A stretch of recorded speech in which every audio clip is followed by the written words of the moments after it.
Hello, YouTube. I think we're live. Hello. Figuring out technical issues here in a different spot today.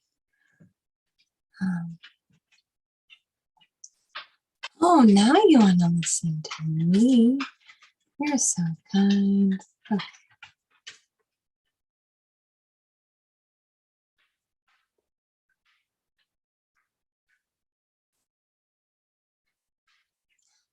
Alrighty, we are live. Hello.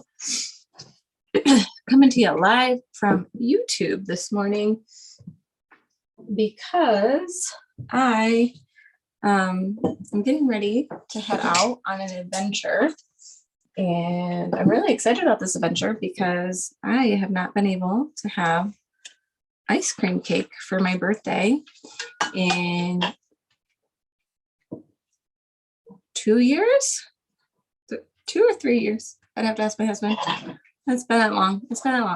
I went on an adventure my first year we were here with the amazing Rayburn family. They hopped me in the car and said, let's go get you ice cream cake because that's what you want for your birthday. And we drove all the way down to Grand Rapids, and Dairy Queen was closed and I got no ice cream cake. And so I am actually going back home to my family to hang out with them and talk a little bit with them and practice on some of the things that I'm doing in my life. And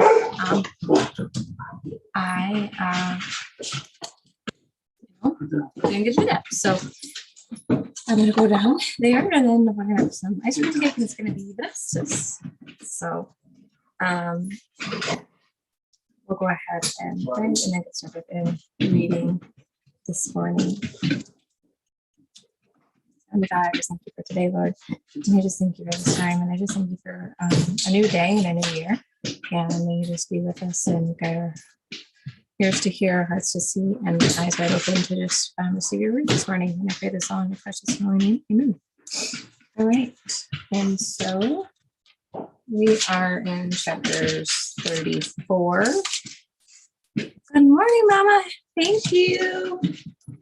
I'm coming your way. So I think I'm going to go to Grandma's tomorrow morning. So if you want to come over and hang out, I'm planning for tomorrow morning. I think I'm going to talk to her when she gets out of work. She gets out of work at 2:30 today. And then I think I'm just going to try to come over there tomorrow morning. So that's kind of the plan as of right now, because I don't, if she works tonight, and I don't think she works tomorrow. So hope to see you. Chapter, what did I say? 34? Chapter 34. I'm in my kitchen this morning because I'm on the go and I want to go. So the rain stopped. So awesome, gratitude, excitement thing right now. So I was really nervous. Last night, I started raining cats and dogs. My husband's like, well, why don't you just go tonight? And I was like, because like, one, I want to spend time with you. And two, like, it's raining. And, you know, I hate the rain and I hate the dark. And so I didn't go last night. And then all of a sudden woke up in the middle of the night and it was raining. It was downpouring. I was like, it's downpouring, it's dark and I don't want to go. And then the rain stopped and it's just misting, which I can handle mist, and it's going to be bright outside and I'm just so excited. So making that track later. All right, so 34. Here we go. The land of inheritance. God spoke to Moses, command the people of Israel, tell them, when you enter Canaan, these are the borders of the land you are getting as an inheritance. Your southern border will take some of the wilderness of Zin, where it touches Edom. It starts in the east at the Dead Sea, curves the South Scorpion past and on to Zin, continues south of Kadesh and Barnea, and then Hazar, Adar, and on to Ezron, where it takes a turn to the northwest to the brook of Egypt and on to the Mediterranean Sea. Your western border will be the Mediterranean Sea. The northern border will be the line of the Mediterranean Sea to Mount Hor. And from Mount Hor to Lebo Hamath connects to Zedad, continues to Zephron, and ends at Hazar Anan.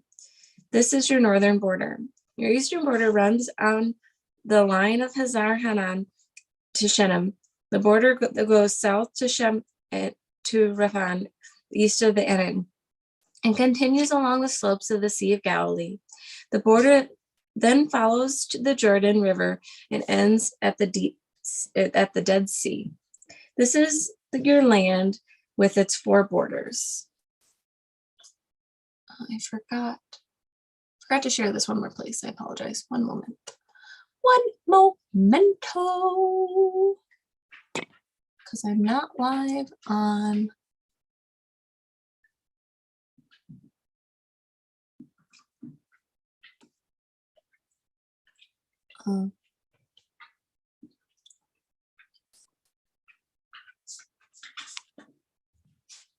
groups.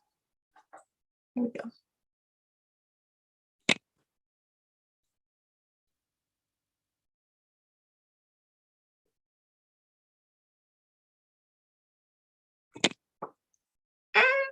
I'm back. Here we go. I'm back. Hello. Okay. Moses then commands the people of Israel, this is the land divided up in the inheritance by lot. God has ordered it to be given to the 9.5 tribes, the tribes of Reuben, the tribes of Gad, and the half tribe of Mishnah have already received their inheritance, and the 2 tribes and half tribe got their inheritance east of the Jordan, Jericho, facing the sunrise.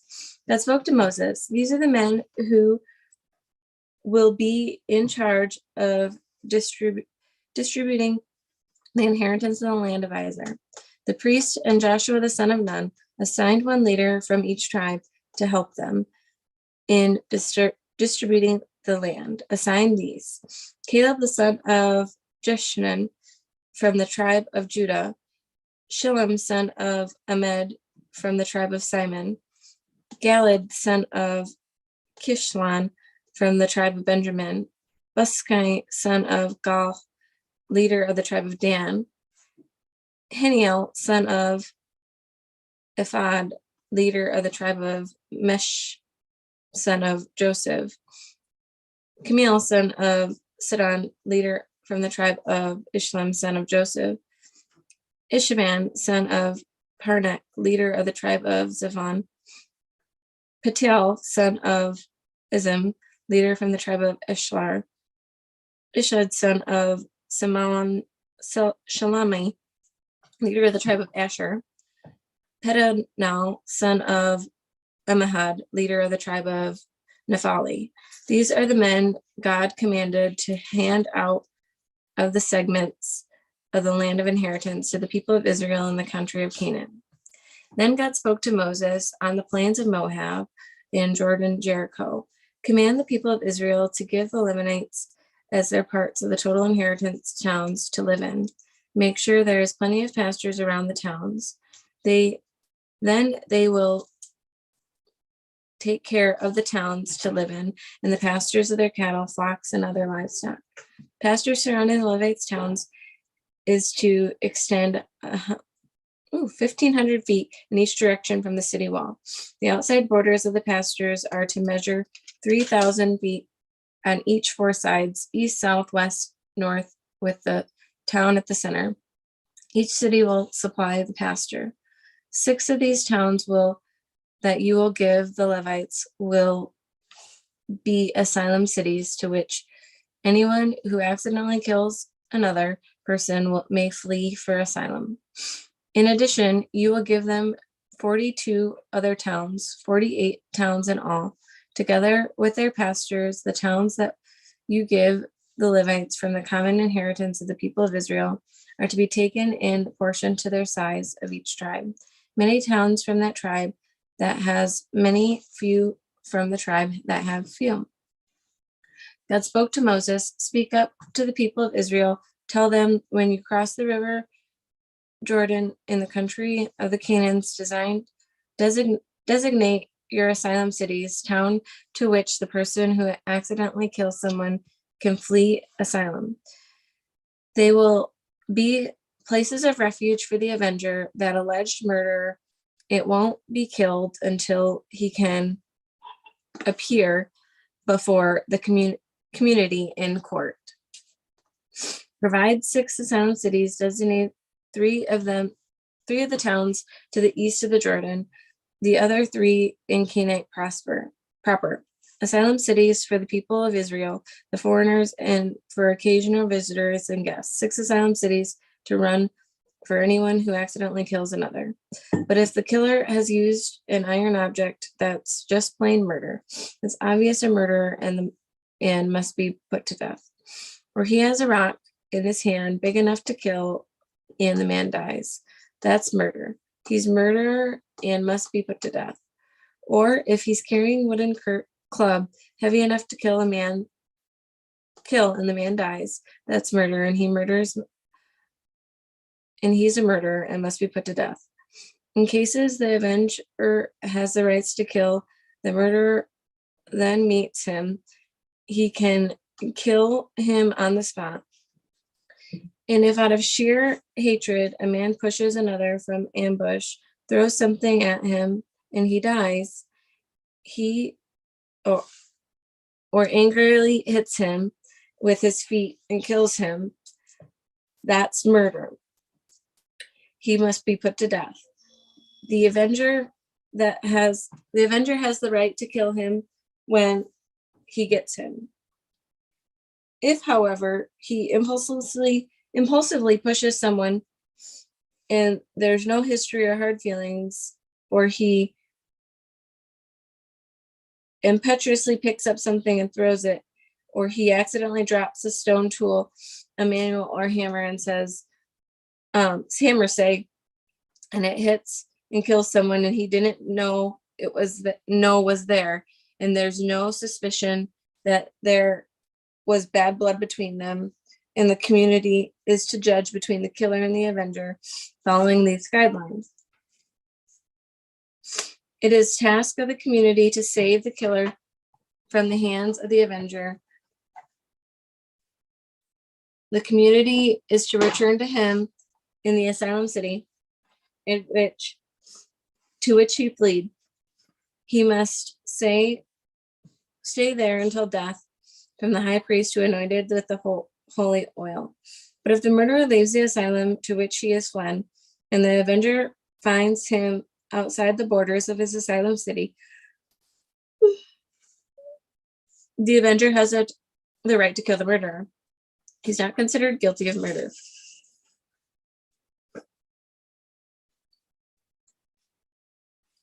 So it's important to stay in the asylum city until the death of the high priest. After the death of the high priest, he is free to return to his own place. These are the procedures of making judgments from now on wherever you live. Anyone who kills another may be executed only on testimony of eyewitnesses, but no one can be executed on the testimony of only one witness. Don't accept bribe money or in the exchange of life of a murder.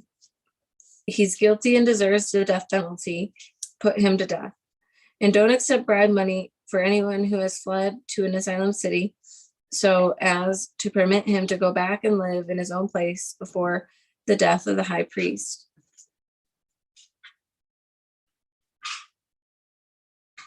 Don't pollute the land in which you live. Murder pollutes the land.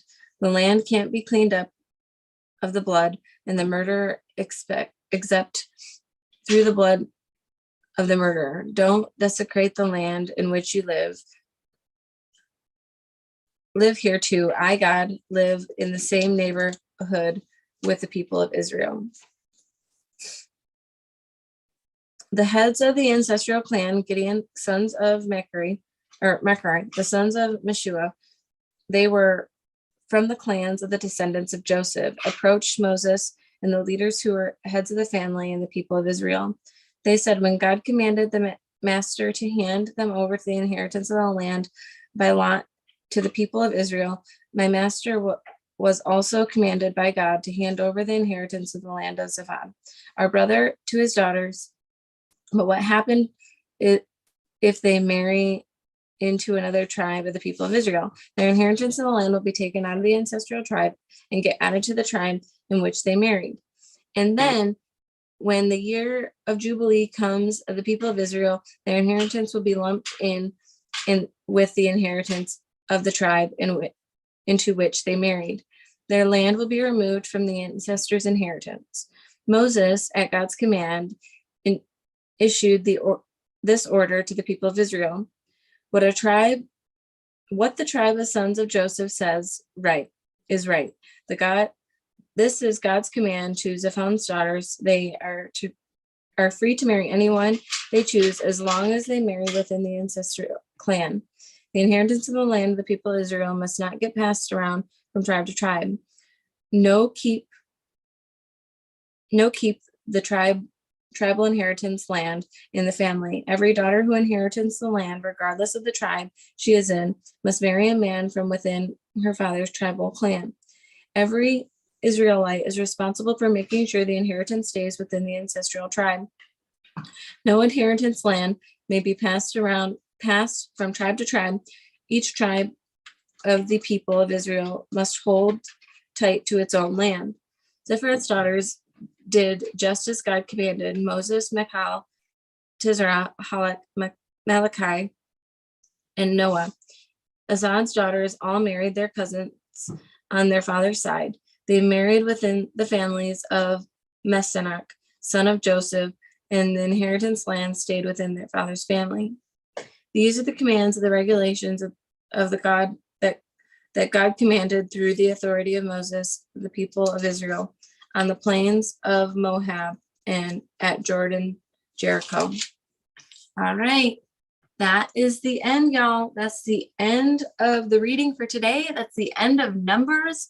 We are on to Deuteronomy next week. I look forward to seeing you on Monday. Enjoy your day of rest tomorrow. Much love and many blessings. And I shall see you all on Monday.